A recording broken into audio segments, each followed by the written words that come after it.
Good morning, good afternoon, good evening, everyone. Welcome to another session of the SCALE Masterclass. Happy to be joined from wherever you are. I would ask you to just drop in the chat, whether you're on LinkedIn or whether you're YouTube. What is it that you do? How long have you been doing it, and how many people are on your team? So we just want to know where people are coming from, what your context is, how many people you're having to manage on your team, and even how many people you're sharing that leadership journey with. So to just tie it into the topic of today. And before we bring on our special guest, we'll just give you a quick intro into what we're doing today. So if we bring up the presentation, look, we're here with the SCALE Masterclass, Scaling African Excellence Together. We're a big fan of African excellence and Black excellence in general. So here we have the agenda. We're here to introduce the SCALE framework. Hopefully you all have seen our book, Afro Optimism Unleashed, which does take you through the SCALE framework, and we'll do that very quickly today. So, who are we? We are Zer Consulting Africa. We are a purpose driven strategy and management consulting firm. Next slide, please.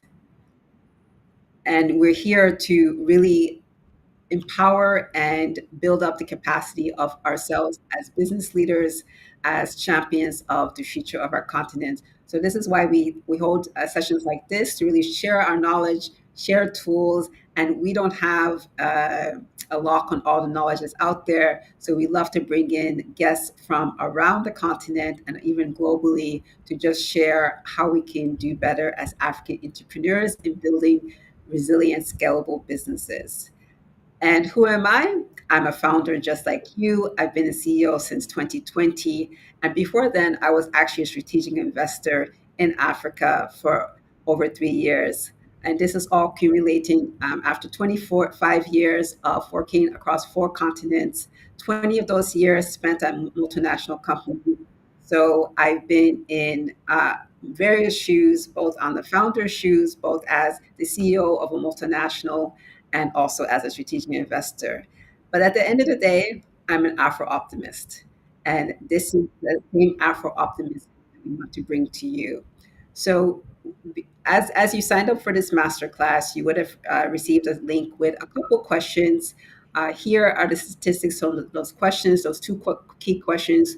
Which piece of the scale topic do you want to most address in the masterclass?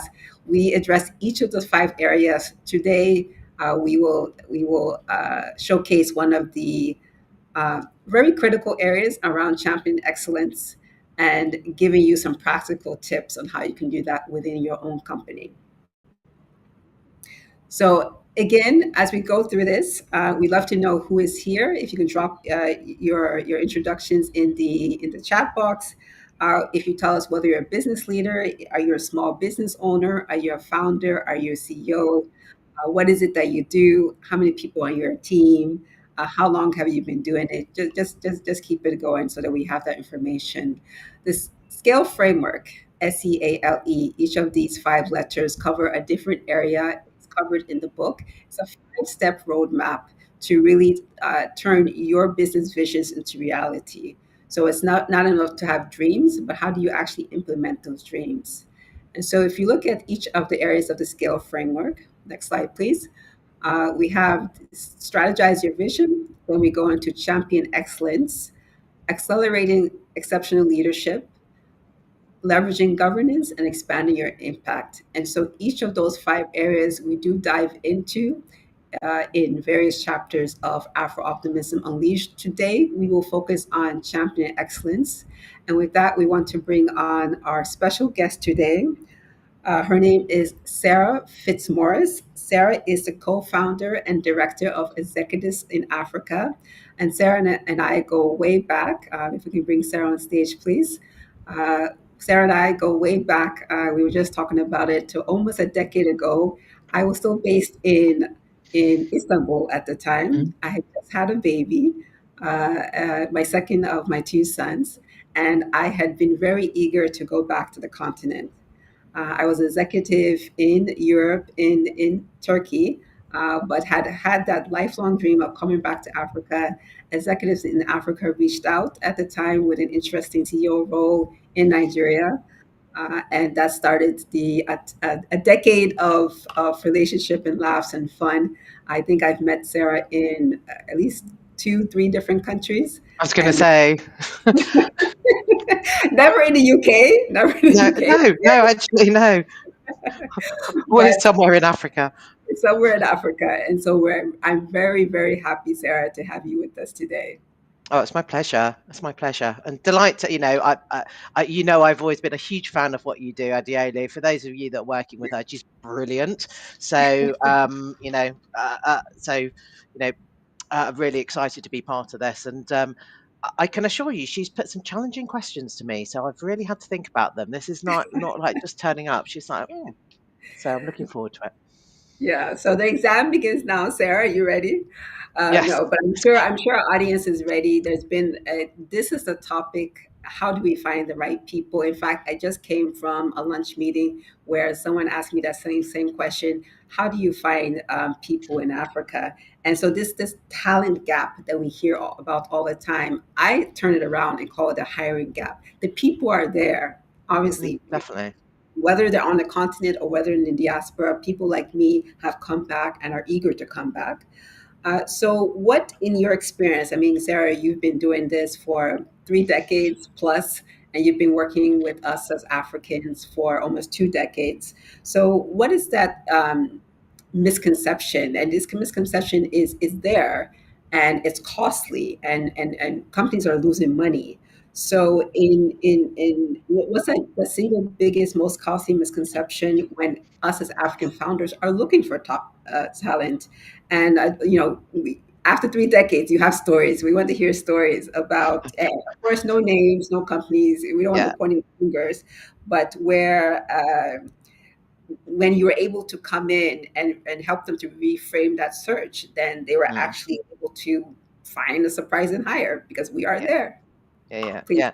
And look, and I think this has been my bugbear ever since we started Executives in Africa 15 years ago now.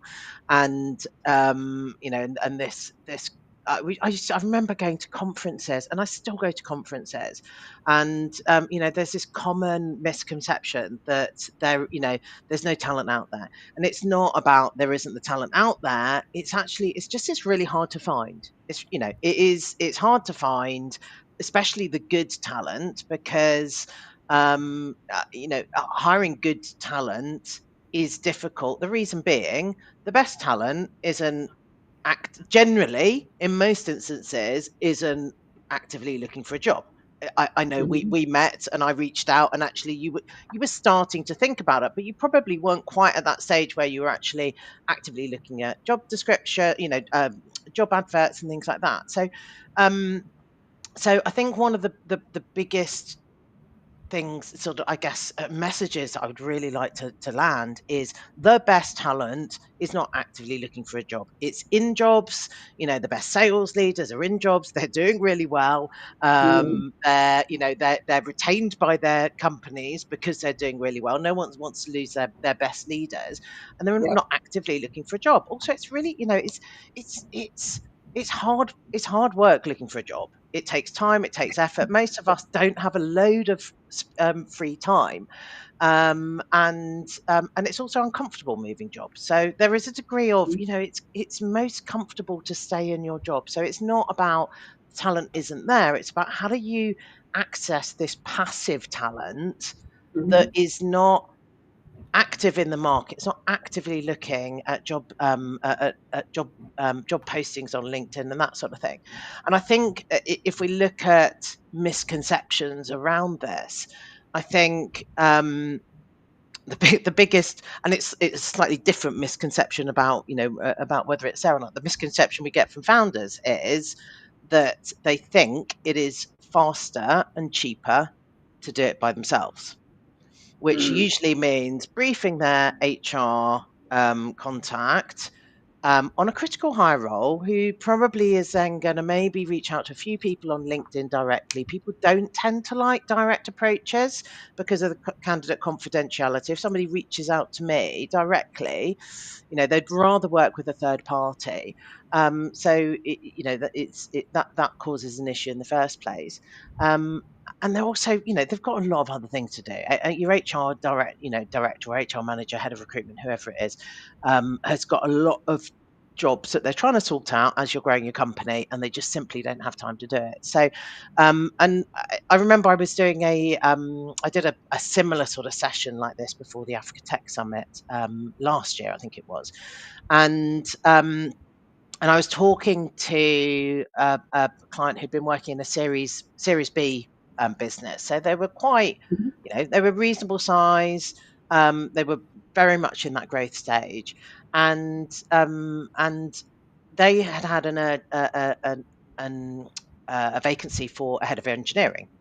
And it was an urgent role. Their head of engineering had left, and they said it was urgent. We can't run a search. We can't. It's going to cost us too much.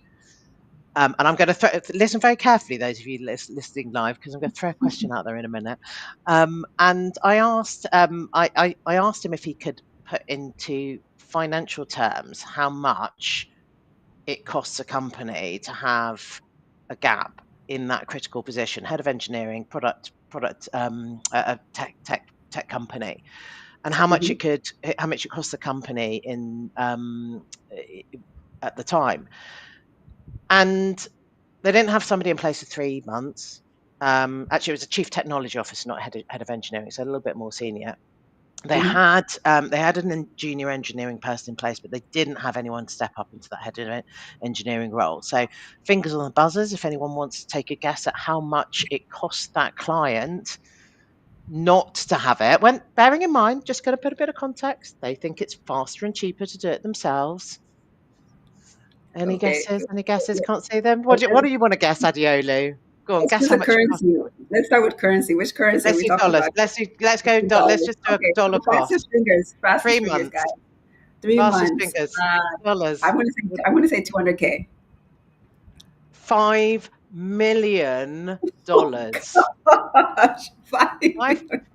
Seriously, honestly, I nearly fell off my seat, and I was like, and I think it's, it's that when we put things into concepts, into context like that, I think that's when we people complain about not having talent gaps, but there are certain critical hires where sometimes you've just really got to take a much more proactive, defined approach. You've got to invest in getting it right because the cost of not getting it right can be wow. huge, huge. $5 million.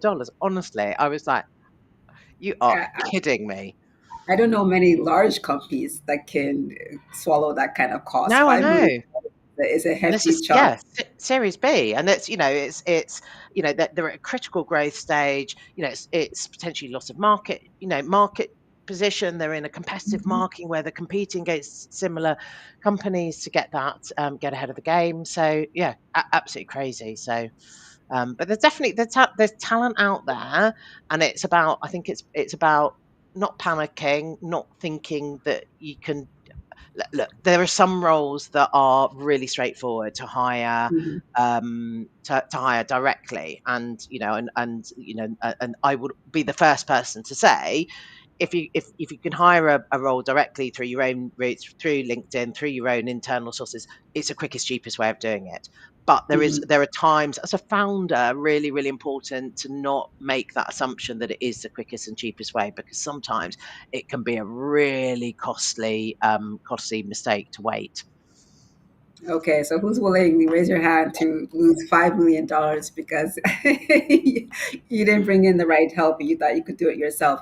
I see some questions already jumping in, Sarah. So I would love to address one or two of these. If we can bring one up. Yes. So we have a question from TP Barnett. How do we compete with dollar-based salaries? So we're already talking about currency. We're talking about dollars. Lots of experienced Africans coming back from the U.S. but struggling to align to salary requirements. That's a good one. I hear it a lot. Yeah, yeah, and look, and I think it's I'll be honest, it's a fairly straightforward answer, is you can't, unless Yeah. I mean, it's just simple. The issue is looking at the profile of the type of person that you're hiring, and this is maybe an area that you can naturally consider. Quite often the profile is somebody in it that these high growth companies, maybe they're quite, they're quite agile, tech savvy, whatever they are. You're looking at somebody maybe in their sort of 30s to 45, 30 to 45 age range to bring into a leadership Mhm. position. The issue that you've got with people at that stage in their game, as you will well know, when you were coming back, just had your second child, um, Mhm. those people have certain family commitments. So I'm a great believer, and I know we're going to talk about this a bit later. I'm a great believer on the power of um, having a clear purpose for your organization. Why does your Mhm. company exist? What is the impact that your company is going to have on the continent, and tugging on the heartstrings, so to speak. I'm a Mm. massive Simon Sinek fan, and I'm a massive, what's your why? What's the power of why? And it's a critical sort of strategy that we use to attract and connect with talent out there in the diaspora. However, when it comes down to it, if somebody has kids that are at school age, they Mhm. will always prioritize, I need to earn a certain amount of money to live in a house, to pay for my kids to go to education. And no matter how much they believe in, the why behind the impact business, they The will kids come always first. kids come first. Yeah. Maslow's Come first. hierarchy of needs. Mhm. So, and it's actually not until you get into the position where you've got financial independence and starting to get towards self-actualization, that you can tap into getting hold of that talent at, dare I say it, sort of cheaper than they should be, effectively. Yeah, that's a good one. Just And just yeah, reality. you threw some tidbits out there, which I'd love if we can drop that and find out for folks watching. But Simon Sinek was a name you mentioned. The Power of Why. Start with Why. I think it's what his book is Mm-hmm. called. So if anyone hasn't read that book, I would highly recommend it. I'm a big fan of his. But Yeah, thank you and for also, and actually, yeah, and seriously, look up if nobody's aware of it. He does. I mean, it's really dated. It's super super dated. But there's a YouTube clip yes, called "What's Your yes. Why?" What's your why? And it's talking about why selling, and it's not. It's understanding your purpose and the power of starting with why when you go into a conversation. So rather than saying what you do, saying why you do it. And that's a real simplification of what he does. But if you look up Simon Sinek, what's your why, YouTube, and I think there's two clips. It's a look for him by it's by a flip Like a chart flip with chart and with circles. the Yeah, with circles. circles. Yeah. Exactly, exactly. Absolutely, absolutely. And there's a 5 minute one, there's an 8 minute one, and just listen through it. And it is really dated because it talks about iPods, which most of you probably don't remember, which is how we used to listen to our music on something separate because we didn't have it on our smartphones.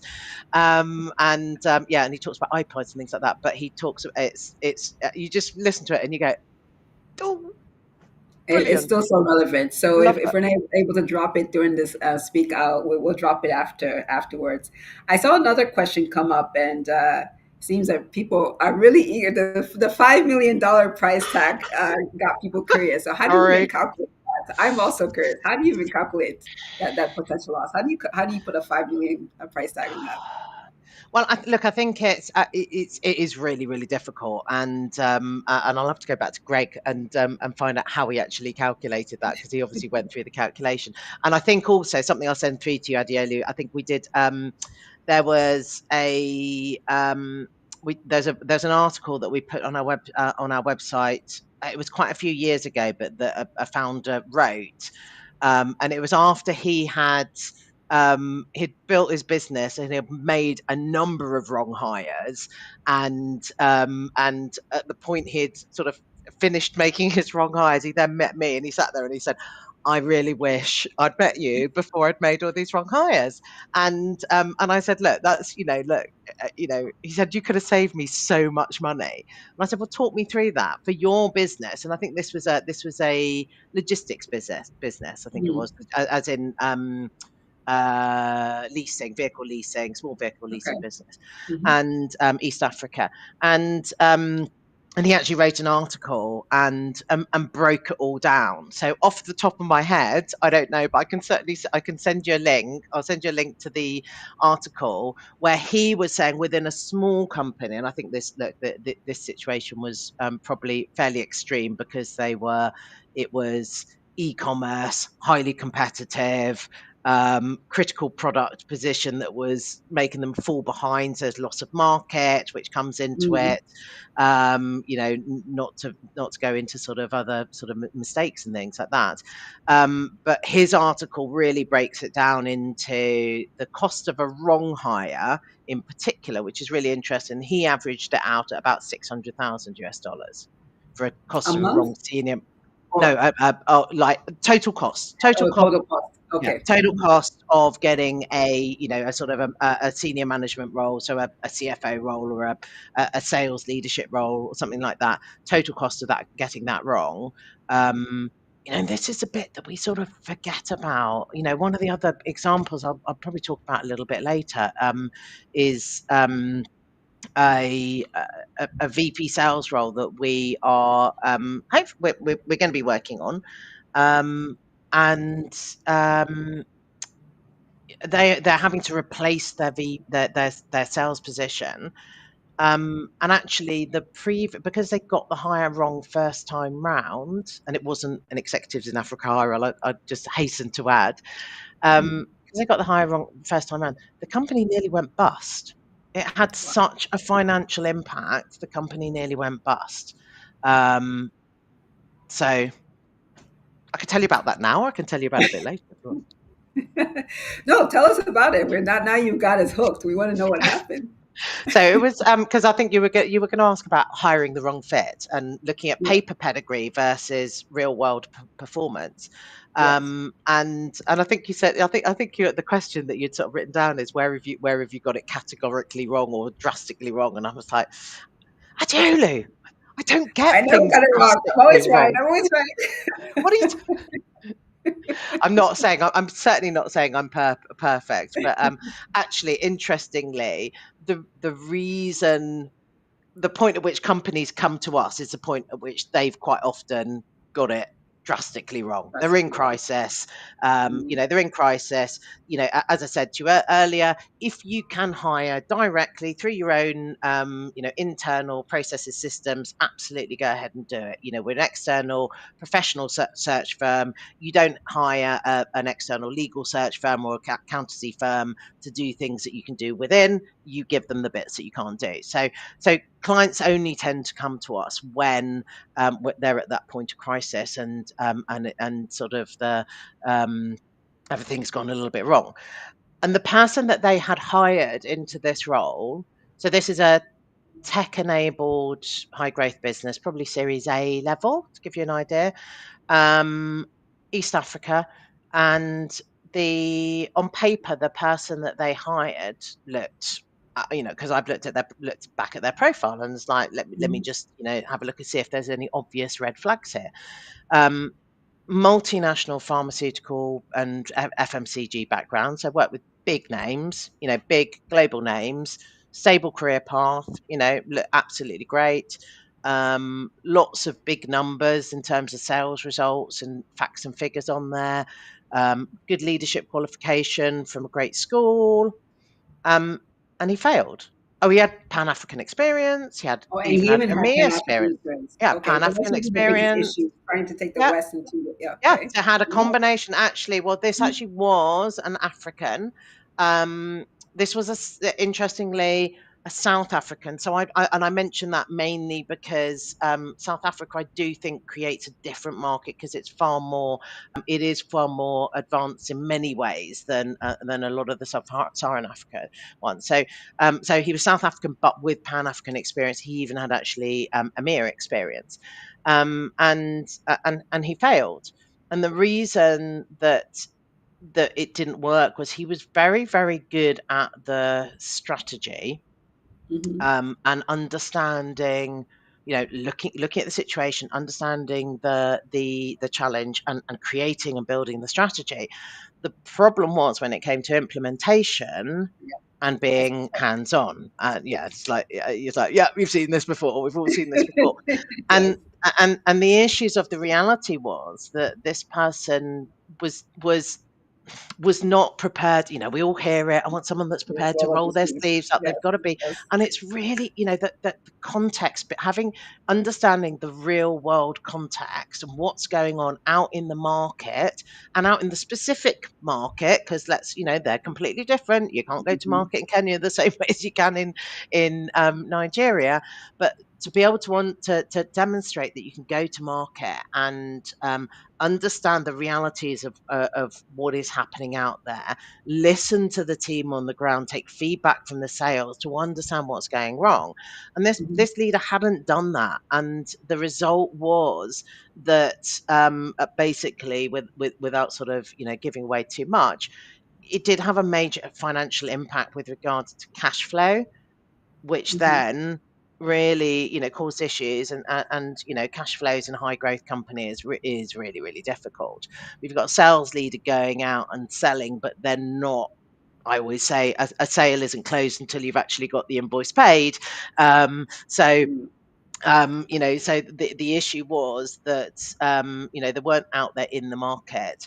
So in that instance, the cost of getting it wrong was potentially the company nearly went under, and they wow. nearly had to start again. So, um, it's about actually, it's really, things like that are really, really critical. Something can, look nice and shiny. And look, I point out as well, not only did they have multinational experience, this person, as far as I can see, had some small company experience as well.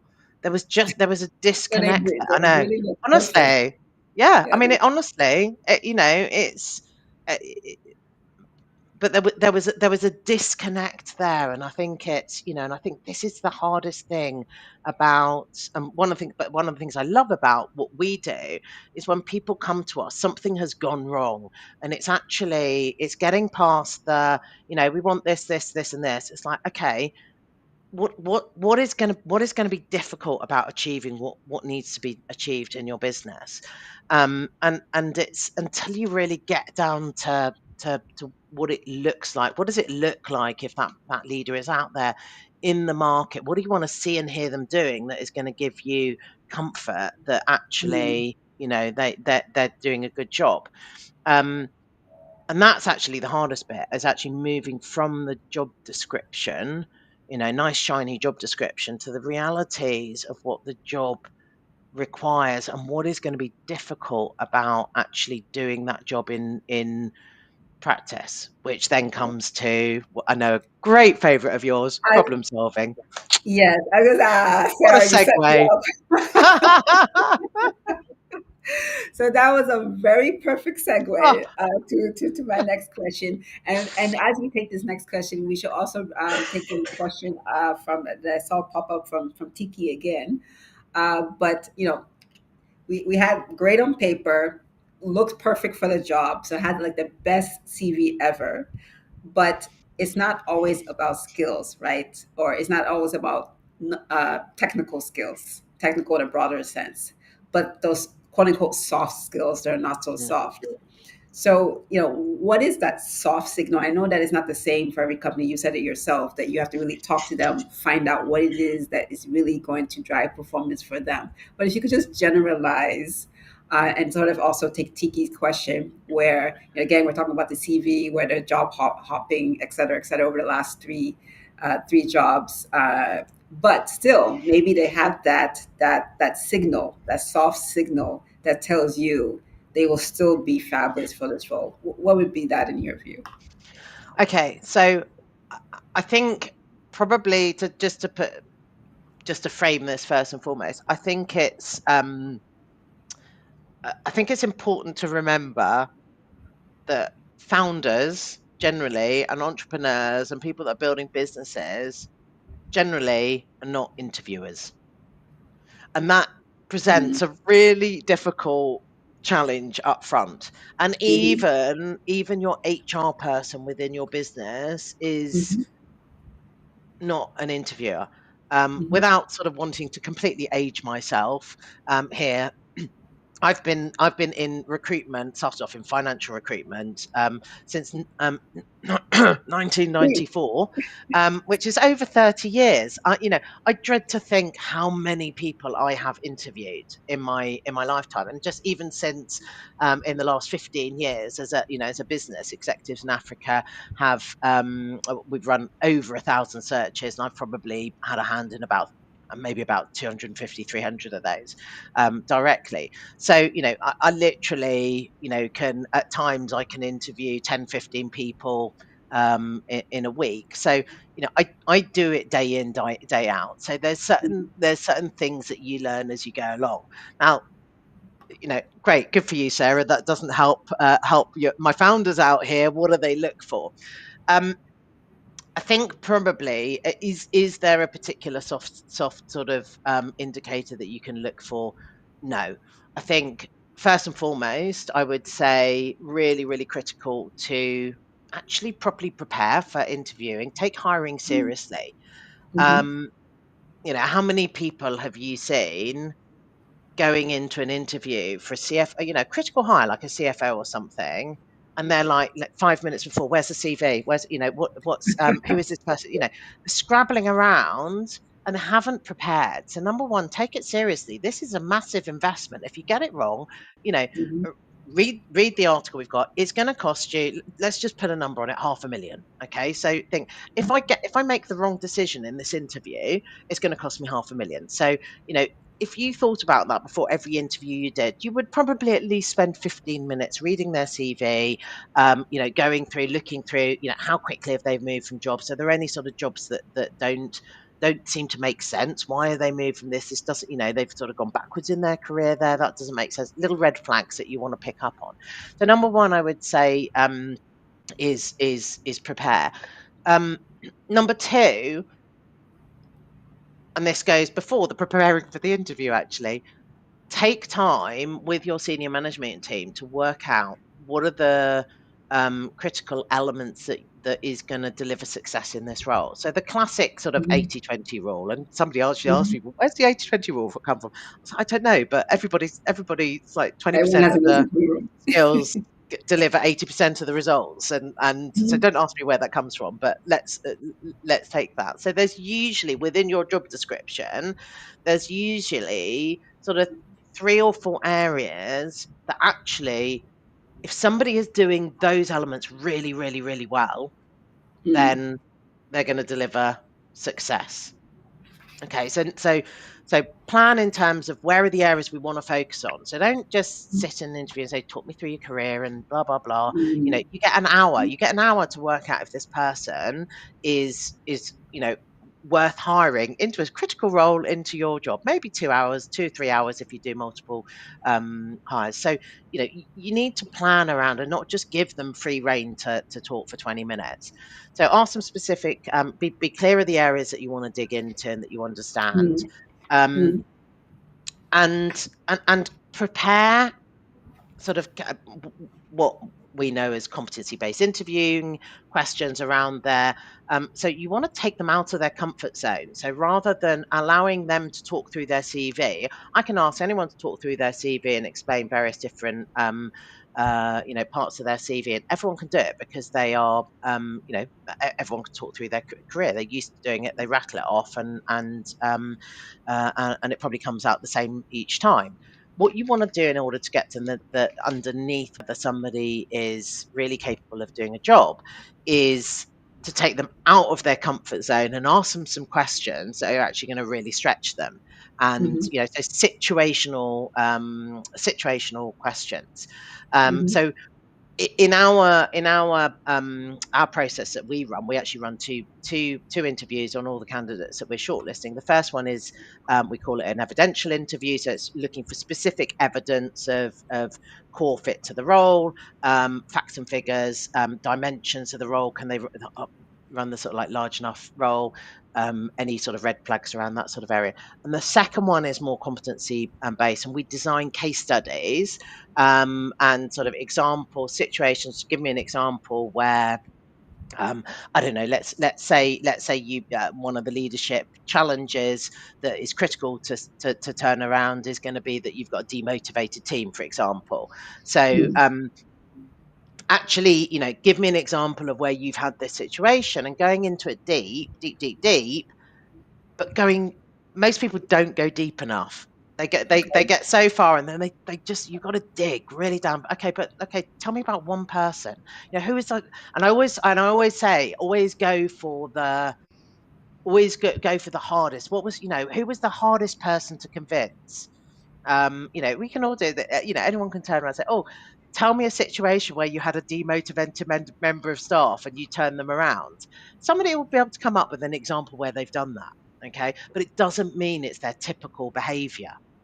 And Right. that's the bit that people tend to miss. I can give you Mm. one example, but do you know what? It's the only time. And the other 9 people in the Oh, team God. remained demotivated and they all left and it was an absolute disaster. Whereas I've interviewed them, they've given me this brilliant example of this one person they turned around and go, "Oh, they're really good at turning around demotivational people." So you've got to sort of when you're interviewing people and looking for things, you've got to look for you've got to I always actually go into the failure questions and where didn't it work and how did you deal with that? And who was the most difficult person to get on board? Who didn't respond to that? And that's where you start actually getting some useful stuff out of the interview. So it's about, in terms of going back to the how do you screen for it? You've got to take interviews seriously. You've got to think about it. Mm. You've got to prepare. And the other thing that I would say is I would really, really recommend some sort of multi-pronged approach. Don't just rely on a straight interview. Look at, give them tasks to do that take them off their standard CV, talk you through their standard CV, get them to give them a case study example and see how they respond to it. I've done, when we're hiring people within executives in Africa and our researchers, for example, I literally do share screen and I go, right, okay, I've got this situation. Tell me how you'd find the top 10 drinks companies in Tanzania that do carbonated soft drinks. And I literally watch them. They share their screen. I watch how they move around the screen. And it's really, Mm. really insightful in terms of, so you've got to think about, rather than just this pure interview approach, think about how you can build in um, different elements that are gonna um, give you sort of a holistic view. So using some sort of case study, using some sort of live scenario, talk us through this. Here's a situation. Talk us through how you would deal with that as a theoretical competency based interviewing. And the other thing, I think, if you're talking about, I think your question to me said a reliable predictor of good Yeah. problem solving skills. I think you need to be looking at something more scientific, like a behavioral assessment of some sort. So we Mm. do we do a behavioral assessment that assesses four different aspects. One of which is independent drive towards a goal, and the other one is approach to risk. And it's very simple. If you're independent drive, so if you're a natural leader, you would tend to have a very high independent drive towards a goal. So you take and own targets, goals, and try and get there. And then you're quite a risky person, or you're a real rule player. Okay, so you're really anti-risk, play by the rules, etc., etc. Now, if you're looking for a problem solver, you have to have somebody who is independent drive towards a goal is stronger than their need to play by the rules, because Mm. their drive towards a goal they'll be prepared to take risks in order to achieve their goal. That's where you will see the problem solving. If you've got somebody who's a very, very collaborative team player, put the needs of the business first, and a strong rule player, then they will prioritize getting it right, and they won't problem solve because they'll be almost they'll be held back from making decisions because of a fear of getting it wrong, because it's more important for them to get it right than it is to achieve the outcome. So there's certain sort of behavioural assessments that you can have a look at in that will actually give you a bit more of a scientific. So, but don't just rely on one or the other. It's Yeah. about bringing them all in. So if you bring in sort of 3 or 4 different aspects, you create a whole picture rather than just a snapshot that you see when you do the interview. Okay, so that's, I think you've given everyone a lot to think about. What I would say there, if I could sort of encapsulate is that prepare, prepare, prepare. And we need to really find a multitude of approaches so that even if maybe someone is just a good interviewee, if I can say it like that, but then taking them Mm, out of that just sort of static atmosphere and putting them in different mm, situations, and also bringing in some testing, some scientific studies mm, can give you a much broader idea of mm. how that person might fit into your team, into your Yeah, team. yeah, exactly. And interestingly, the other thing is obviously not everybody is an extrovert. Now, an extrovert, so this is your B factor, so you've got your A factor, B factor, C, and D. An extrovert will interview really, really well because they're really comfortable meeting new people and and very outgoing, very comfortable, and they're not going to be particularly nervous in an interview situation. Mm, And introvert, and I don't particularly like the word introvert. What I like it is actually somebody who is an analytical thinker, and you need analytical thinkers. So this is somebody, so an extrovert speaks before they think, which is me all the time, or speaks out loud. You think through things out loud. We'll all know them. And a lot of founders are extroverts and just talk things through out loud, and you tend to problem solve out loud as well. So you talk through things and you discard things as you're going. An introvert or an analytical thinker will do that internally because it's more important for them to, once they've worked through it in their head, to then they will be comfortable to vocalize it. So you then put, and if you've got, and there's a lot of roles that are really, really important to have that analytical thinking approach, somebody who's going to have that balanced view. So depending on the needs of the role, um and a CFO, for example, quite a lot of CFOs actually, in my opinion, excuse me, in my opinion, I think analytical thinkers are good in CFOs.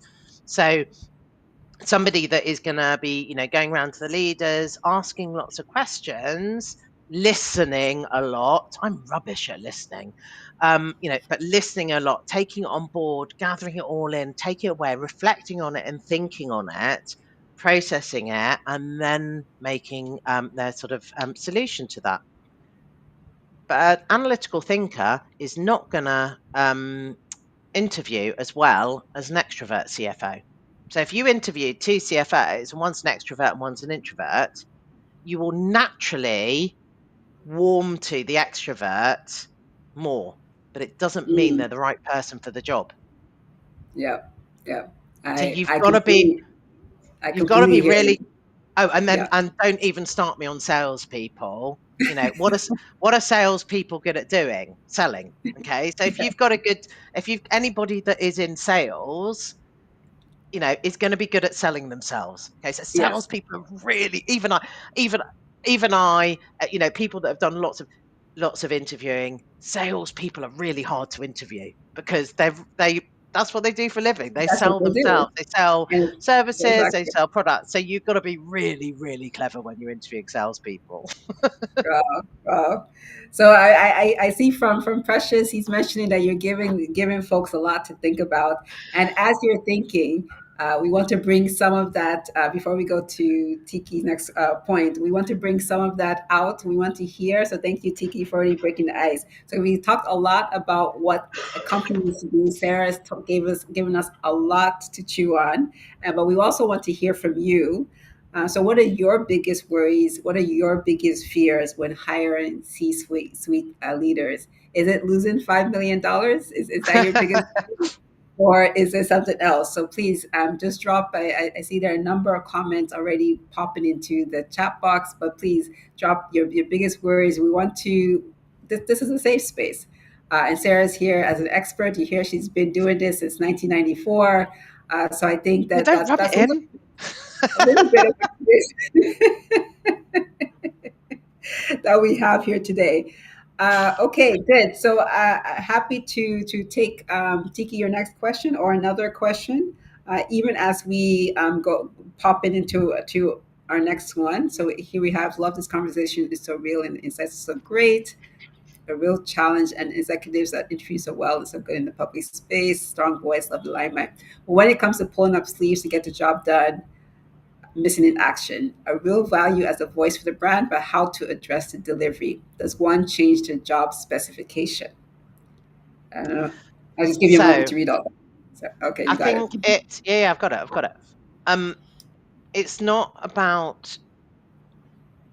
It's not necessarily about changing the job specification. The question is have you got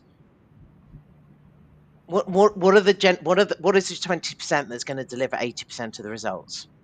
Okay. And I think if you actually really break down a job specification within this, and you actually you basically say, okay, you're going to be responsible for these. Yes, you've got to go out, you've got to do presentations, you've got to be, you've got to be able to, speak at conferences and this, that, and the other.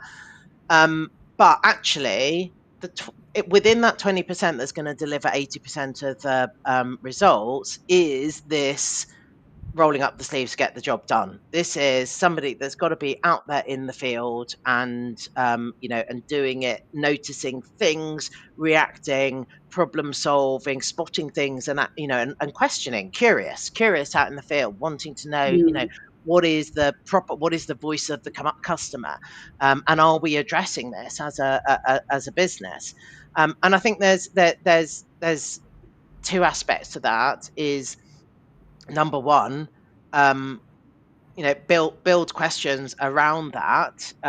Make sure you're not just the interview isn't just about, can you do the all singing or dancing bit, but almost brush that to one side. Look, we know you've done all these great achievements. Let's have a look about actually, how did you, where did things go wrong? It comes back to the failure questions. Where did things go wrong?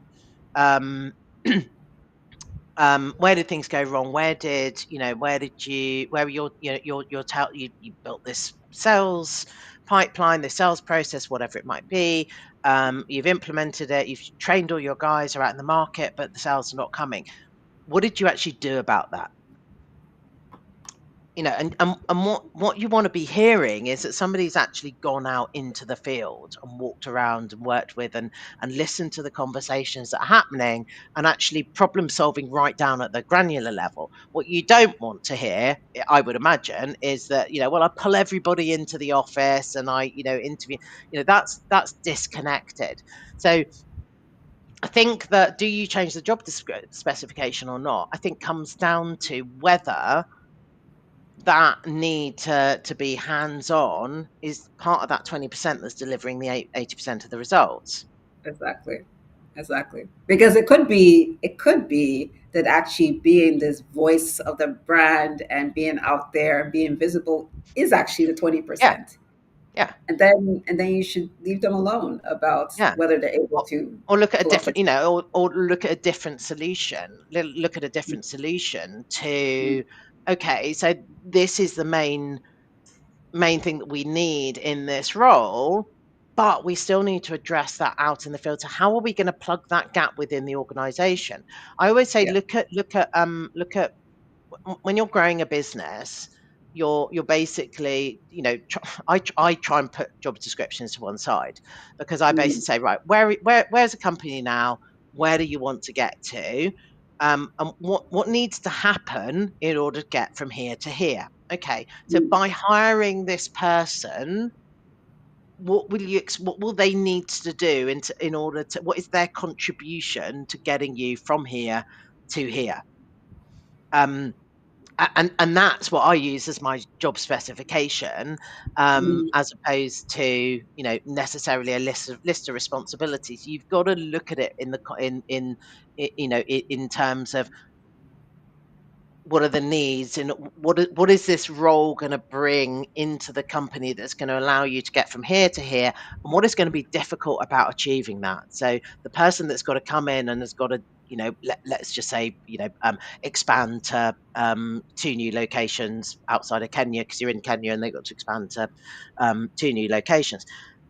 Okay, so what are we look there's certain skills that we'll be looking for in the terms to do that, and you will know as a business what is going to be difficult about achieving that. Because let's say Tanzania, we want to go in, and what's going to be difficult about, well, there's governance issues, there's cultural issues, that our product doesn't work in as well in the Tanzania market as it does in the Kenya market. Therefore, there's this and this. We've got there's the makeup of the team is, there's going to be things that that are going to be difficult for that leader to deliver in order to get the outcome. So you sort of almost, you've got, I think job descriptions are usually written the wrong way. They need to be you need to start at, where do we want to get to, and what is this person Mm, going to contribute to it? Break it down, and then when you're hiring, and you do the sort of 80-20 bit, and then when you're hiring, it may well be that you can't find a round peg in a round hole. But if you've prioritized what are the most important parts of this person coming in order to contribute towards that journey, there may be mhm, other elements that you can either train, so mm, skill set you can either train, or that you can plug through other talent, maybe a board advisor or something like that, that can bring in and plug yeah. that talent. A good example, I've got an organisation in West Africa at the moment, and they're looking at hiring somebody with a specific skill set in Ghana. And one of the primary requirements was really well networked in Ghana.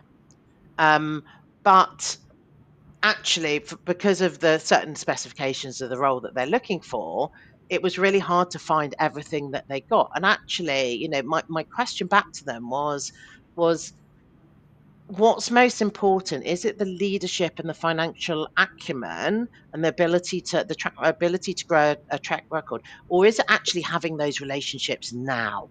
Because Mm, there's a lot of people that that have moved into a new market, and they've demonstrated that they can establish themselves quickly and grow a business. So there's, when you really break it down, there are certain things that you can say, do you know what, actually, that's something that's not, that's something that somebody can learn, is an understanding of the market, potentially in this particular mhm. interest. But it's really, really hard to learn leadership, capability building, strategic thinking, problem solving. The Mhm. behaviors are really, are really hard to learn. Technical knowledge is areas that you can plug, either short term or through knowledge training and that sort of thing. But behaviors are very, are very, very difficult to train. Yeah, yeah. Mindset over skill set. Mm. I see the time is flying by. We're already Oh my almost to goodness. the end of our session. I would like to see to take Precious' question that came up just now and fold it into one of the questions that we have about the CEO's blind spot. So Precious is asking and thinking about starting a small team. How can we execute hiring or handle management, especially with scarce resources or bootstrap stage, which I would expect is a situation for a lot of founders across the Mm, continent. mm, And in mm, addition, as you discussed that, Sarah, I'd also like you to talk about the loneliness of being a CEO, mm. and that blind spot, that fatal flaw that you see in a lot of high growth African or CEOs of high growth African companies. Okay. So, I think to start off, I think, Precious, I would say, um, it's about, at this stage, and it was interestingly, it was interesting. This goes back to when the guy I was talking to at ATS and the Africa Tech Summit. Um, and he's very, very good at this, and he said, look, rather than hiring, let's say you've got 100,000, for sake of argument, 100,000 for hiring a senior management team, rather than spending sort of, I guess, let's say 33,000 on each of three different people, hire a reasonable general manager, or bring somebody in at a general manager stage that's a very got very broad knowledge, and hire for potential, hire for and basically hire sort of raw diamonds. So hire for that, for the right behaviors, the right alignment Mhm. to your company purpose. That's really, really critical. And I would say, don't understand. We're not taught much about purpose, and I'm a great a believer in the power of purpose. Be really clear on your why as an organization, and hire for alignment to that belief in what you're doing, because you'll get highly engaged workforce. But hire for sort of raw skills, raw behaviors, something that something that you could do that's very cheap, rather than, look, you might not be able to afford to work with an executive search firm, but what you could do is come to me and talk to me about, could I help you with some behavioral profiling, for example, which is highly affordable, and at least will just give you a little bit of comfort factor in terms of taking those sort of final decisions when it comes down to it. Um, and I think, you're obviously in an interesting position, and talking about CEO blind spots. I think, founders, as they are, as the business is starting to gain traction and grow out, the trick is, which parts of your job do you give up? Mm. Um, so you started this business up, and you're doing everything, and it's your baby, and you want to hold on to everything, and it's really important to think about which parts are right for the business to give up. So um, and a lot of tech companies, for example, you might be somebody that's invented a really good product, but actually you don't know how to put the infrastructure in place for a corporate environment, that is going to create that structure to allow you to scale and go to market.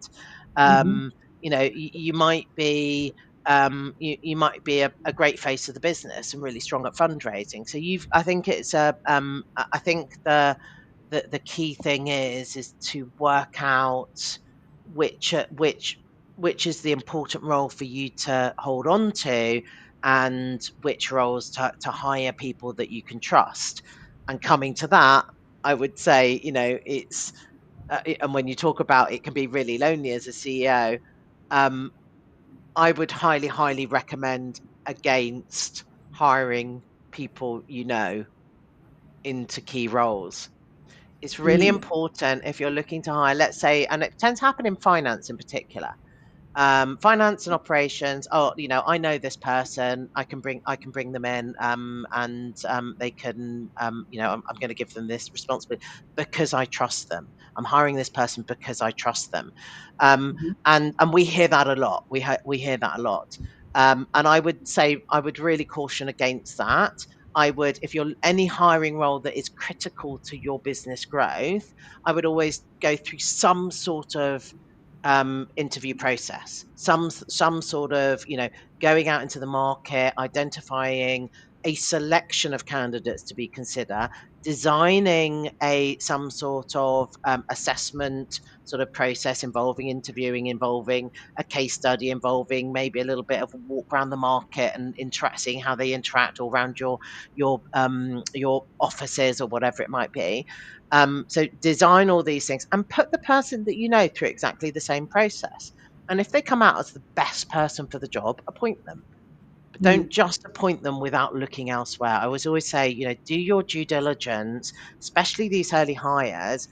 The more you get the early hires right, the better basis you will have for growth, in terms of actually bringing in people that are going to actually set you up for success, rather than just going on gut feel. I'm hiring because I trust them, which Yes. is So I scary.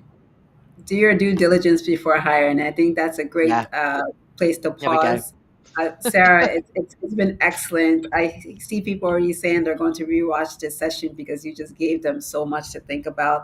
And if Sarah did give you something to think about, please Tell us what it is. What is one thing that you're going to change? What was one aha moment for you during this conversation, during these 60 minutes? What's one thing you're going to change about your hiring process? Who has committed to themselves not to lose $5 million in their next hire? We'd love to hear it. Please drop it in a note. We also drop some comments around the Pareto principle, which is the 80-20 rule, which Sarah kept mentioning about, and some of the other things. We will drop it. And Sarah, thank you so much for joining us today. Oh, my It's been pleasure. great. I'm sure we're going to have you on again because you can see people have questions. Okay. I'd love to. I'd love to. I mean, you know me, Adeolu. I'm so passionate about this. And if there's some little tidbits I can give people, I'm so passionate about the SME space in particular and high growth. It's the absolute foundation and future of Africa. So if there's anything that I can sort of feed in that can help people make the right decisions, that's going to help make sure that they bring on board the right people, that's going to impact not only their business but Africa, which is what we're all about. Yeah, people run businesses. Thank you so much, Preparing Sarah. for interviews as an interviewer. Fantastic. Brilliant. Brilliant. All right, great to Brilliant. have you. So as we wrap up here, I just want to quickly say thank you everyone for and let's go back to the slides. Thank you everyone for joining us today. Thank you, Sarah, for what was a lively session. Next step is really, these pillars. We talked about championing excellence, but that's not only thing to focus on, and everything runs together. So look at the scale scorecard, scan the QR code, see which areas you want to focus on. Take a look at the book. As a guest attendee today, you will receive a link to the PDF. So take a look at the book, ask your questions. Sarah is accessible on LinkedIn, so please reach out to her. You've heard the offer from her side. And just remember that we in it together, and even the most self-sufficient nation dances to a global tune. So thank you so much, everyone, for joining us today. It's been a great session. Have a great day.